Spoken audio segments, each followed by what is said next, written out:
In today's Farm Report, the World Trade Organization is due to come out with its decision regarding the U.S.'s appeal of an earlier agency ruling which deemed the U.S.'s cool or country of origin labeling law put Canada and Mexico at competitive disadvantages. Rod Bain with the U.S. Department of Agriculture has more. We are days away from learning more about the potential future of U.S. country of origin labeling for meat products. A World Trade Organization panel later this month is scheduled to rule on a U.S. appeal of a previous decision favoring Canada and Mexico's challenge that cool violates WTO rules.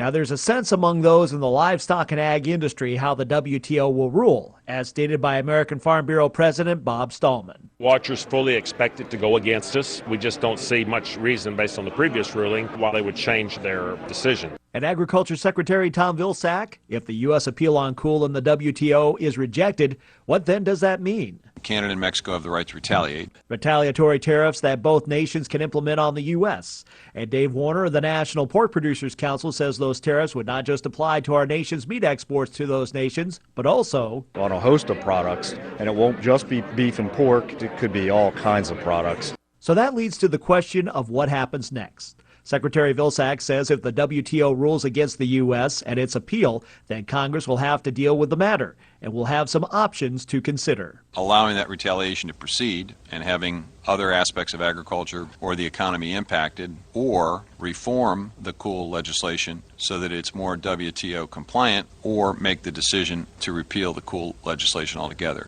Now, there is a timeline where a WTO ruling against the U.S. will allow Canada and Mexico to file what products they wish to place retaliatory tariffs on and in what amounts.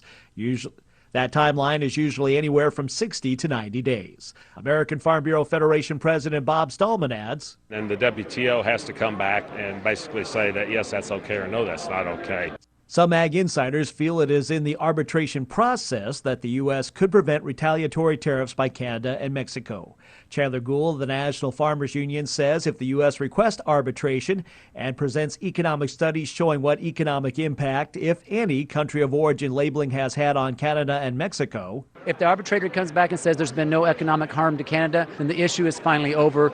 Yet regardless of outcome, the issue of cool, whether through the WTO process or through Congress, is expected to play out for several more weeks. I'm Rod Bain reporting for the U.S. Department of Agriculture in Washington, D.C.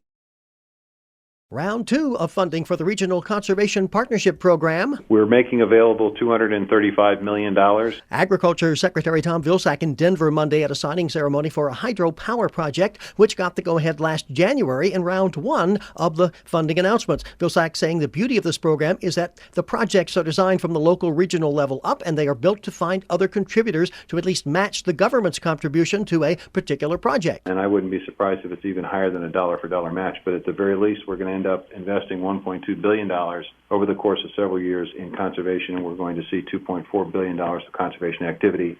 And that activity will be leveraged, coordinated, it will be integrated, it will be focused on large-scale watersheds and landscape-scale projects, which means that it will be even more effective than if we had simply spread $1.2 billion with individual producers in individual projects. He said USDA will still do individual farm projects, but the regional approach, that's the wave of the future. Gary Crawford for the U.S. Department of Agriculture, Washington.